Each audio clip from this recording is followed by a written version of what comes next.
Well, hello there, geeks. This is the officially unofficial geek channel here on YouTube. I am your host, Carrie Quinn, and as usual, I'm here with some reviews. And you do not need to adjust your screen. You are not seeing me.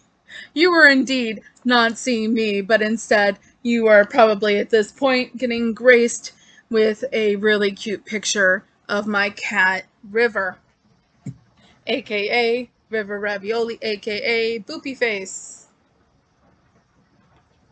Wow, okay. So, why are you getting treated to a picture of my cat? Well, it is because my camera has not broken. I just didn't want to make, I sometimes we get into situations where we're just kind of not really wanting to go all out, and it's not because I don't want to go all out for you guys. It's because sometimes for me to go all out, it requires, the usual girl, God, stereotypical stuff that you would expect. You would expect a woman on camera to do herself up a little bit, put makeup on, as you have seen. Either I'm going to be wearing some kind of, outlandish lip gloss, purple or black or blue, or you're seeing me with much more subdued type of stuff. Usually I take the time to go ahead and do that. And it's not that I don't have the time, it's that I didn't want to. um, I, my job has been giving me a lot of days where I'm getting like completely worn out with a lot of things, and really, all I can do is sit there and enjoy reading comics, reading a book, watching random TV, which comes in handy here with my review channel reviews here um, on the officially unofficial geek. But me not wanting to go all out and prepare myself properly to be on camera does put a damper on the whole situation. But that's okay. You have me here talking to you um, about stuff that I've watched or read. And yes, this is Review Mondays, except this week it's on Tuesday. All right, I had yesterday off and I did sit and work on officially unofficial geek channel stuff. And part of that involved me watching one of the shows that I'm going to be talking about today. So we'll get to that in a moment. One of the things that I thought would be really interesting to do on Review Mondays on Tuesday would be to talk about an old movie that I've rewatched recently and kind of give you a little bit of a lowdown on exactly what I'm thinking of it and everything like that. Now, being a comic book aficionado like I am, and I'm sure that most people that are into comic books or into pop culture in general have heard of Jay and Silent Bob. Um, so you're probably all sitting there like, well, duh, Kevin Smith. Yeah, of course. And especially if you're a comic book fan, you probably also, and how comic books kind of a link over to pop culture and everything like that, you'll know that Kevin Smith is really into comic books as well, has even written some, um, and is always commenting on comic books as a whole. Um, and he's super fucking talented at all that shit. Um, but you will know him if you don't know Kevin Smith directly, but you know Jay and Silent Bob, you would know that he is also Silent Bob. And I recently rewatched Mallrats. of all movies. Um, this is a movie that I legit watched a ton, especially when I was in college. And, not to date myself and make myself sound old, I graduated from college in May of 2004. So, um, now, have I watched Mallrats since 2004? Well, the answer would be yes. But to be completely honest with you, I had not watched Mallrats in a number of years before I watched it again recently. Now, a lot has happened in our world since I last watched Mallrats, and now, um, can I say that Mallrats was overall still entertaining? Yes, it was. I really thoroughly enjoyed it for what it is and for what it was in my life. This is a movie that I at one time had portions memorized of the dialogue. I used to have this is exactly going to date me again, but I used to have in my college dorm room an answering machine, and I used to answer machine and voicemail, and I used to put little sound bite clips from different movies. And the one that I used quite a bit was a couple from Mallrats. There's one in particular where Jay takes out the big mall security guard, and he says, "Come, son of Jarrell, kneel before Zon, snitchy bitches." Yeah, that used to be on my voicemail at one time as my outgoing message. Among other things, I had other things. It wasn't always, Jay, doing that. It was multiple things. But anyways, so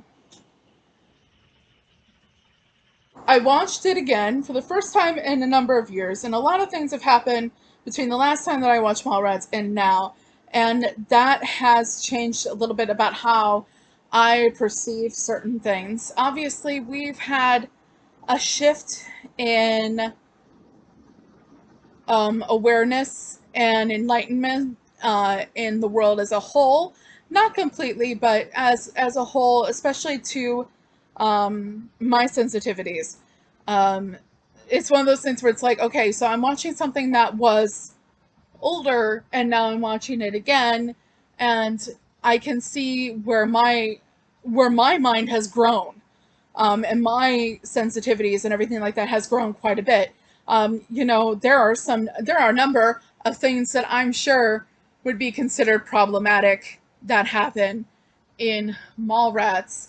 Um, for instance, there is a character in Mallrats that is 15, and she is presented as a 15-year-old girl that's highly advanced intellectually, and but she is doing a science, psychology, physiological philosophy experiment involving the sex drive of adult males, and she's 15.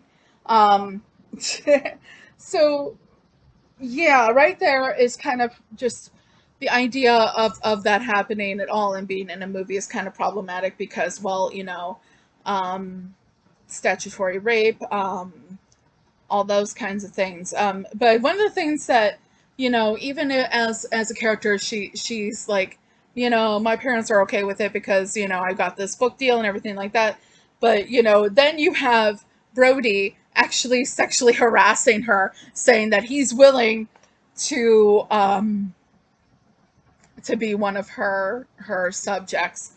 Um, so yeah, it's at different moments like that. I'm not gonna sit here and give you a goddamn laundry list, or a grocery list, or whatever you want to call it, about iffy moments in Mallrats, because you know what? It was the time, it was the place, it was the context in which it was made, and you have characters that are not good, not good people. So if you have characters that are not good people, then there's going to be characters that are not good people doing not so great things. Um, so, I take it as it is. Now, with that being said, overall, I did really enjoy it, taking all that into account. It was still really funny. It was still very entertaining. I still, looked at it and saw people from my youth, like being, in those situations and similar situations. And I remember, going to the mall and hanging out at the mall and doing all kinds of stuff like that, just like they did. Um, I remember, doing similar things. Not necessarily alike things, but like I remember being a little bit of a mall rat when I was a teenager. So there's that. So overall, if you are not horribly sensitive to um, the enlightenment of our time period as it is right now, if you're willing to accept things that and still be entertained by things that might be a little bit questionable while also being able to call them out and call them as they are, you will probably still enjoy Mallrats. So I do recommend it if giving it another watch if you have before, and if you have not watched Mallrats for some reason, and you happen to be listening to my channel or watching my channel and you haven't seen Mallrats for some reason, I do recommend it, keeping all the aforementioned things in mind. So that's for that. Next thing I'm going to talk to you guys about that I read this like a while back. I'm going to talk to you about something that I read now, and then the last thing I'm going to talk to you about is something else that I watched. I read and I actually reviewed Batman White Knight couple months back. And I actually never got the chance to get you guys, um, excuse me, a review of Batman Curse of the White Knight, written by Sean Murphy with Klaus Janson and Matt Hollingsworth. Now, I have the hardcover, the hardback edition of this, and I'm also going to be posting, hopefully if all this works well, I'll be posting different pictures of different things that I'm reviewing. And one of the things I'm going to be posting to this video or on my Facebook will be pictures, kind of like I was talking about in my last comic review, where I did end up reviewing some comic trades, exactly how freaking awesome hardcover DC books seem to be. Because what you got is you got the overall flap and cover to the hardcover book, and then so you have that cover art on the front and the back, right? So then you open it up, you take that flap out, take the cover off, and you have whole new cover art that is on that front and back, and it's always really fucking awesome. And every hardcover, and I've only gotten a few here, okay, so I've gotten some, but not like, I don't own everything hardcover, but the ones that I've gotten, they are all killer looks to them, killer art, killer things. Just, I'm over the moon with the quality of hardcover book art that you get in the trades for DC to this point. So the whole premise of I'm going to try to nutshell this one, guys, because Sean Murphy is absolutely one of the most brilliant fucking writers, I think, in comics. He's one of my faves. He's one of my faves. Obviously, you guys know I've talked about him quite a lot here and there on the channel. And there's some great shit coming out of the Murphyverse, and I can only hope there'll be more. I always say that whenever I talk about the Murphyverse. I hope there will be definitely a lot more. So what's happened here is this is a continuation of Batman White Knight. And we have Jack is now fully the Joker again. He is locked up.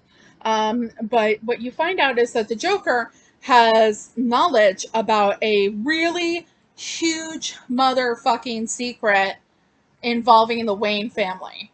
And so, in typical Joker fashion, he has to find the most interesting and really psychotic way to go about having this knowledge. So, the Joker does end up getting out of Arkham because he always does. Yeah, let's just he always does. You don't really need any more explanation other than that, right? Okay, so Joker gets his hand on the sword, and through his research and through his knowledge about the secret, actually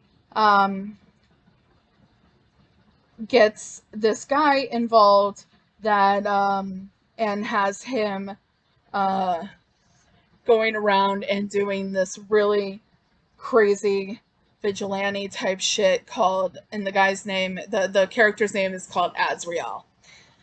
Um, and it is connected to the major secret, who Azrael is. But let me just kind of give you a little bit of synopsis here that's on the back of the book. The Sword of Azrael Unleashed. The urban jungle that is Gotham City is being torn apart by the war between Batman and the Joker. A war in which the difference between hero and villain has become impossibly blurred. Now, with his do-gooding Jack Napier personality submerged beneath an ascendant crown prince of crime, the Joker is ready to take that war to the next level, and his army has a new recruit. Wielding a flaming sword and bearing the weight of hundreds of years of history on his shoulders, Azrael is a knight darker than any that Gotham has seen before. One by one, the Batman's enemies will fall beneath his blade, and bit by bit, this new crusader will remake Gotham into his own version of heaven on earth. Only Batman and his estranged allies can stop him, but the distrust between them runs deep. And when the Joker and Azrael expose the hidden history of the Wayne family, all faith in the Dark Knight may be shattered for good. So that's the description on the back of the book. If that doesn't draw you in, I don't know what else will. Except for I'm going to tell you, you get more Harley action in this book, okay? Because it is the continuation of White Knight.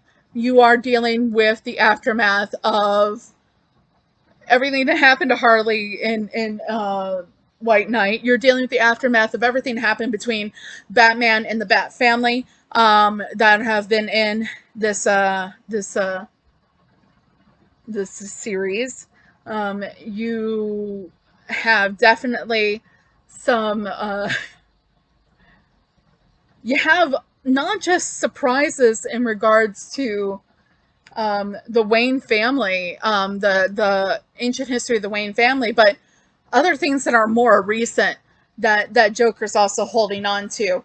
It's really like, oh crap, and it is a different kind of story than what you are normally given in the regular canon. Obviously, there are differences in the storylines of some of these characters. So going into it, you have to understand that this is a different kind of universe. This is the Murphyverse, so to speak, or definitely, to speak is the Murphyverse. Which, if you are not aware, that is the name given to anything within basically anything that for DC Black Label, because all these books are Black Label, that Sean Murphy has been involved in. Sean Murphy, other things that he's done besides another thing he's done besides these three series, Batman White Knight series stories, he is also responsible for the award-winning Punk Rock Jesus, which is another really great, really, really, really great book. It is not having to do with any specific superhero or anything like that, but it is very awesome and really great message, political message. I love it. and I can't recommend anything that this man has written enough. He's my favorite. He's, yeah, I mean, there's a possibility that this is one of my favorite comic writers. He's up there. He's up there. There's other ones that I love as well lately, but definitely he is up there. Him and his wife who wrote Katana Collins. They wrote the Batman White Knight presents Harley Quinn series. So all of those White Knight series, they're directly in that Murphyverse, and it's really awesome. It's a really great story, and it really comes together really nicely. Great art, great story. At the back of this book, you also, if you get the hardcover, I'm not sure if it's going to be in the paperback, but if you find the hardcover of the Curse of the White Knight, there's also a story involving Victor von Fries, kind of an origin story of Victor von Fries, and it's really nice as well. So that is highly recommended as well. Now, the last thing I consumed for you guys over the last couple of weeks that I'm going to talk about is keeping with the whole DC Universe idea, comic book connected idea, because believe me, I'm really getting into it. Now, on HBO Max is going to be releasing the third season of the DC Titans show August 12th of this year. So now, give you a little bit of background personally involving me and DC Titans. I have been knowledgeable of its existence for some time. Actually, this show and Doom Patrol was, I guess you would want to say, binged by my boyfriend, and came highly recommended by Joe. And I finally started watching it because I realized, and he kept on reminding me, hey, DC Titans is coming out in August. Maybe you should watch it. Hint, hint. So I watched the first 4 episodes starting yesterday through right after dinner today. And I gotta tell you, this is pretty good stuff. Like, I had heard mixed reviews, and I'm gonna tell you right now, my review is not mixed. I'm really enjoying this show. The question is have I watched Doom Patrol yet? I have not, because I did receive a little bit of a suggestion on the direction to take with this, because I originally watched the first episode, and I was like, okay, so I watched the first episode. That's pretty good. This, and that. And now I'm going to go watch the first episode of Doom Patrol. Now, I was told by Joe to actually probably watch through the DC Titans through episode 4, because in episode 4 you get a little taste of the Doom Patrol. So I'm going to watch the Doom Patrol eventually. I'm going to start watching that as well. And I got to tell you, like, that right away, I have high hopes for that, because I am a Brendan Fraser fan. Fraser fan. Brendan Fraser fan. I celebrate the man's entire filmography. From School Ties to Encino Man to Blast from the Past to, oh gosh, The Scout. Yeah, I even love that one. Okay, so I celebrate the man's entire catalog, his entire filmography. So I am sure, even after watching the first, even after watching that 4th episode of DC Titans, that I am going to be over the moon involving Doom Patrol, solely because Brendan Fraser. Oh yeah, you know what? The Mummy. Who doesn't love the fucking Mummy? Okay? Who doesn't love... Okay, anyways. So, DC Titans, right? And that's what I'm here to talk about. And I can give you more love involving Brendan Fraser later. Believe me, it's there. Okay? I celebrate the man's entire catalog. Even George of the Jungle. Even. Okay. Anyways, first 4 episodes of DC Titans. Okay, so like this is so far mainly centering around 4 Titans characters. Those Titans characters are Robin, as in Dick Grayson, Robin. And then you have Starfire, you have Raven, and you have Beast Boy. Yeah, I like Beast Boy. He's cool.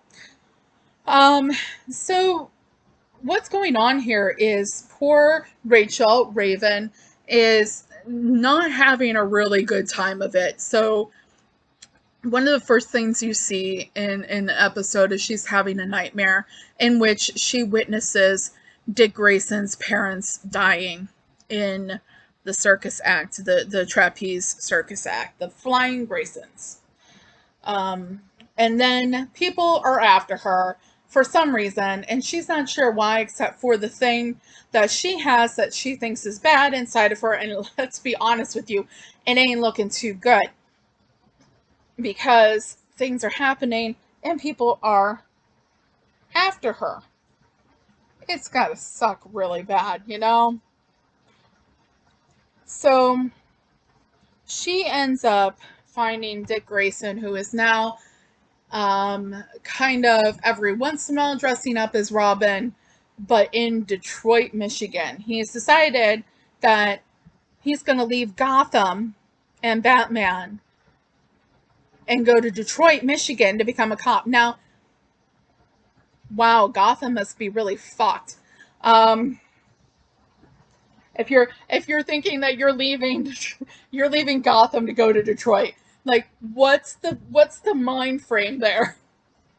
What's the mind frame there that takes you from Gotham to Detroit? I'm gonna have to think about this later because I just thought of that. Like, what's the mind frame that takes you from Gotham to Detroit? Um, but anyway, so that's where he is. He is a cop in Detroit. Every once in a while, putting the Robin costume on, doing his thing. Um, Except he is obviously going through some stuff because he is really rough around the edges when it comes to that. And so basically what you've got going on is Raven has a stream involving him, and she goes off and she finds him. And he's just like, oh Christ, like all these people are after you. I have to help you. I need to get you someplace safe. So the other really big main character that you have is Corey Starfire, who wakes up in a car that has crashed, not knowing who she is, why she's there, and what's going on. Um,